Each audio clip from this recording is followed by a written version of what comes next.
नमस्कार, आप देख रहे हैं बिहार तक। मैं हूं आपके साथ सुकन्या सिंह। कल बेहद अहम मुलाकात हुई है चिराग पासवान की परिंदू भगत के साथ। इस वीडियो को अंत तक जरूर देखिए, क्योंकि इस वीडियो में हम आपको बताने जा रहे हैं कि आखिर परिंदू भगत हैं कौन और ये नरेंद्र मोदी के इतने करीबी क्यों माने जाते हैं और आखिर इस मुलाकात के मायने क्या कुछ हैं। खबरों की माने तो खबर तो ये भी है कि चिराग पासवान बीजेपी भी ज्वाइन कर सकते हैं। जो गुजरात के हमारे सूत्र हैं वो भी इस ओर इशारा कर रहे हैं। चलिए अब आपको बताते हैं कि आखिर परिंदू भगत हैं कौन। तो बता दें कि परिंदू भगत प्रधानमंत्री नरेंद्र मोदी के बेहद करीबी नेता माने जाते हैं और अगर बीजेपी में इनकी भूमिका की बात की जाए तो ये भाजपा में चुनाव और क्राइसिस मैनेजमेंट के विशेषज्ञ भी हैं और अरुण जेटली के, जी हां, दिवंगत अरुण जेटली के समधी भी हैं। इसके अलावा आपको बता दें कि जब ये मुलाकात हुई है उसके बाद कयासों का बाजार गर्म है कि जिस गुपचुप तरीके से चिराग पासवान गुजरात पहुंचे, अहमदाबाद पहुंचे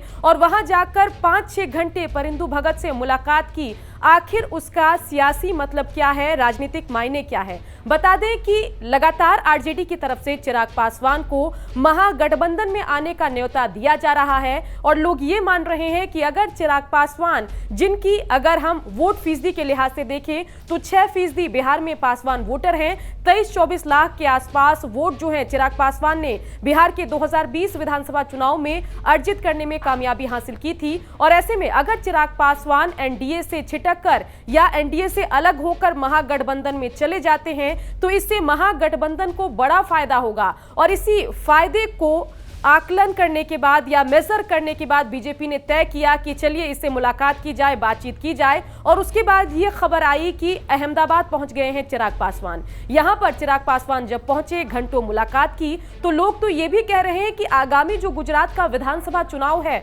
उसको लेकर भी हो सकता है ये बातचीत हो रही हो और साथ ही मोदी कैबिनेट का विस्तार भी है, तो उस लिहाज से भी चिराग पासवान यहां पर बातचीत करने के लिए आए हों। साथ ही आपको बता दें कि इस दरमियान जब हमारे संवाददाता ने उनसे बातचीत की, मुलाकात के कारणों के बारे में जानना चाहा, तो उन्होंने कहा कि ये एक पर्सनल मीटिंग थी। चिराग जी अहमदाबाद आए थे जी, एक पर्सनल ट्रिप पे।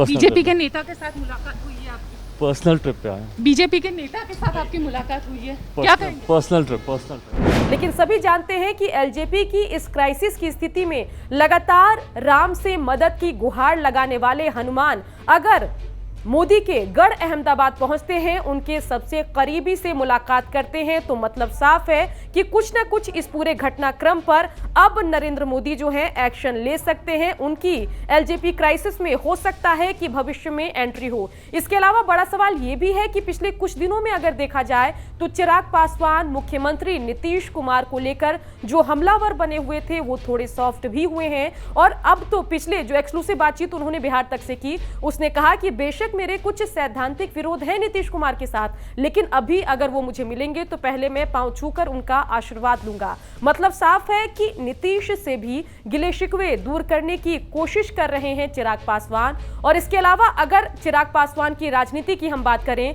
तो 2014 में जब बहुत ज्यादा लोग, बहुत ज्यादा पार्टी एनडीए में शामिल होने से इनकार कर रही थी, जेडीयू भी अलग हो गई थी, उस वक्त चिराग पासवान ने एनडीए में शामिल होकर नरेंद्र मोदी के साथ हाथ मिलाया था और तब से लगातार कई मुद्दों पर वो नरेंद्र मोदी के साथ हाथ मिलाकर खड़े रहे हैं। चाहे राम मंदिर निर्माण का मसला हो, 3 तलाक का मसला हो, धारा 370 का मुद्दा हो या सीएए एनआरसी जैसा मुद्दा हो, इन मुद्दों पर मुखर रहने वाले चिराग पासवान की डगर महागठबंधन में आसान नहीं होगी।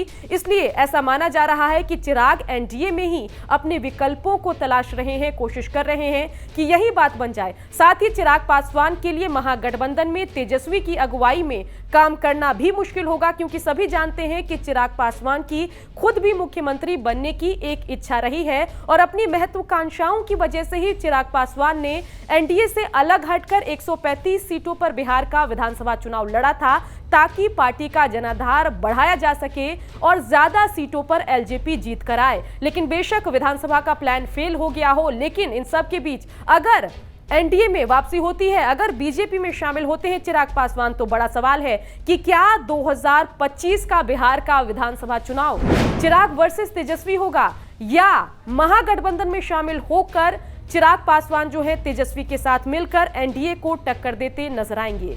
इसी तरीके से बिहार की हर खबर पर नजरें हमारी टिकी है। आप देखते रहिए बिहार तक।